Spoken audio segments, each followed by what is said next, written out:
Hi ಎಲ್ರಿಗೂ ನಮಸ್ಕಾರ. ಮೊಸಪ್ಪು ಸಾಂಬಾರು ಹೇಗೆ ಮಾಡೋದು ಅಂತ ತಿಳಿಸ್ಕೊಡ್ತೀನಿ. ಯಾವುದೇ ರೀತಿ ಸ್ಕಿಪ್ ಮಾಡದೆ ವಿಡಿಯೋನ ಪೂರ್ತಿಯಾಗಿ ನೋಡಿ. ಮೊಸಪ್ಪು ಸಾಂಬಾರಿಗೆ ಪಾಲಕ್ ಸೊಪ್ಪು ಮತ್ತು ಮೆಂತ್ಯ, ಕೊತ್ತಂಬರಿ ಸೊಪ್ಪು, ಅರಿವೆ ಸೊಪ್ಪು, ಸಬ್ಸಿಗೆ ಎಲ್ಲನೂ ಹಾಕಿ ಯೂಸ್ ಮಾಡಿ ಮೊಸಪ್ಪು ಸಾಂಬಾರು ಮಾಡ್ಬೋದು. ನಾನು ಇವತ್ತು ಎರಡೇ ಸೊಪ್ಪು ಯೂಸ್ ಮಾಡಿ ಮಾಡ್ತಿದ್ದೀನಿ.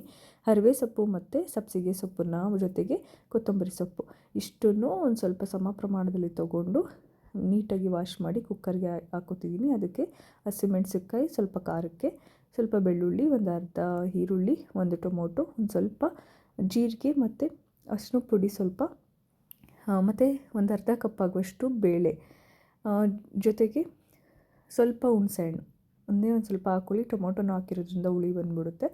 ಇಷ್ಟನ್ನು ಹಾಕ್ಕೊಂಡು ಒಂದು 2 ವಿಷಲ್ ಬರ್ಸ್ಕೊತೀನಿ. 2 ವಿಷಲ್ ಬಂದಮೇಲೆ ಸ್ವಲ್ಪ ನೀರು ಹಾಕ್ಕೊಂಡು ವಿಷಲ್ ಬರ್ಸ್ಕೊಳ್ಳಿ. 2 ವಿಷಲ್ ಆದಮೇಲೆ ಅದು ಕೂಗಿರುತ್ತೆ, ಬೇಳೆ ಸ್ವಲ್ಪ ಬೆಂದಿರುತ್ತೆ. ಸ್ವಲ್ಪ ಬೇಳೆನ ಹಾಗೆ ಬಿಟ್ಟು ಒಂದು ಸ್ವಲ್ಪ ಬೇಳೆನ ಈ ಸೊಪ್ಪು ಜೊತೆ ಮಿಕ್ಸ್ ಮಾಡಿಕೊಂಡು ಮಿಕ್ಸಿ ಜಾರಿಗೆ ಒಂದೇ 1 ಟೇಬಲ್ ಸ್ಪೂನ್ ಆಗುವಷ್ಟು ಮನೆಯಲ್ಲೇ ಮಾಡಿಟ್ಟಿರುವಂತಹ ಸಾಂಬಾರು ಪೌಡ್ರನ್ನ ಹಾಕ್ಕೊಂಡು ಅರ್ಧಂಬರ್ಧ ರುಬ್ಬಿಟ್ಕೋತೀನಿ. ಸ್ವಲ್ಪ ಬೇಳೆನ ಹಾಗೆ ಬಿಟ್ಟು ಇದರೊಳಗೆ ಮಿಕ್ಸ್ ಮಾಡಿಕೊಂಡ್ರೆ ಚೆನ್ನಾಗಿರುತ್ತೆ. ನಂತರ ಒಂದು ಪಾತ್ರೆಗೆ ಎಣ್ಣೆ, ಸ್ವಲ್ಪ ಸಾಸಿವೆ, ಒಂದು 2 ಕೆಂಪು ಮೆಣಸಿನ್ಕಾಯಿ, ಸ್ವಲ್ಪ ಕರಿಬೇವು ಸೊಪ್ಪು, ಒಂದು ಅರ್ಧದಷ್ಟು ಈರುಳ್ಳಿ ಮತ್ತು ಈ ರುಬ್ಬಿಟ್ಟಿರುವಂತಹ ಮಸಾಲೆ ಜೊತೆಗೆ ಮಸಾಲೆ ಏನಾದರೂ ಗಟ್ಟಿ ಇದ್ದರೆ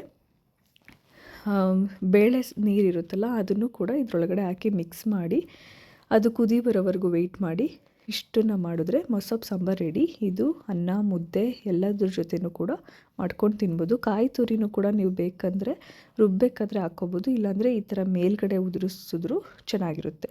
ಇದಿಷ್ಟು ಮೊಸಪ್ಪು ಸಾಂಬಾರು ರೆಸಿಪಿ ಅಂತ ಹೇಳ್ತಾ ಈ ವಿಡಿಯೋ ಈ ರೆಸಿಪಿ ಇಷ್ಟ ಆದರೆ ಲೈಕ್ ಮಾಡಿ, ಶೇರ್ ಮಾಡಿ, ಸಬ್ಸ್ಕ್ರೈಬ್ ಮಾಡಿ ನನ್ನ ಚಾನಲ್ನ. Thank you.